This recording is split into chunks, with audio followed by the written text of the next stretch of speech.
Hi అండి. Welcome to my channel. మీకు కనుక ఈ వీడియో నచ్చితే తప్పకుండా లైక్ చేయండి, షేర్ చేయండి, సబ్స్క్రైబ్ చేసుకోవడం మాత్రం అసలు మర్చిపోకండి.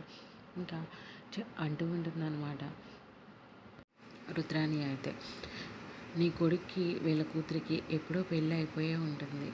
ఈ కుటుంబం ఉందే మాయదారి కుటుంబం. ఈ మూడో దాన్ని కూడా ఇచ్చేసి ఈ ఇంటికి పెళ్లి చేస్తే ఎలాగోలా సుఖపడిపోతారు అని చెప్పేసి అనుకుని ఉంటారు. ఈ కుటుంబాన్ని నమ్మడానికే లేదు అని చెప్పి వాళ్ళ కావ్య వాళ్ళ అమ్మ మీద, వాళ్ళ కుటుంబం మీద నిందలైతే వేస్తుంది. ఇంకా కింద అయితే కూర్చుని ఏడుస్తూ ఉంటుంది కనకం అయితే. ఇంకా ఆ మాటలకైతే అందరూ షాక్ అవుతారు. ఇంతలోకి కళ్యాణ్ అయితే వస్తాడనమాట. స్టాప్ ఇట్ అని చెప్పి గట్టిగా అరుస్తాడు. అరవడంతో అందరూ షాక్ అయ్యి అలానే చూస్తారు. కానీ అందరూ అయితే కళ్యాణ్ అలాగే అనామిక వెళ్ళిపోయి పెళ్లి చేసుకుందాం అనుకుంటారు. కానీ అనామిక కిడ్నాప్ చేసిందని ఎవరూ ఊహించరనమాట. ఇంకా కళ్యాణ్ అలా వచ్చేటప్పటికి అప్పు ఏమైందా అని చెప్పి అందరూ ఆశ్చర్యంతో అలానే చూస్తూ ఉంటారు. Thank you for watching.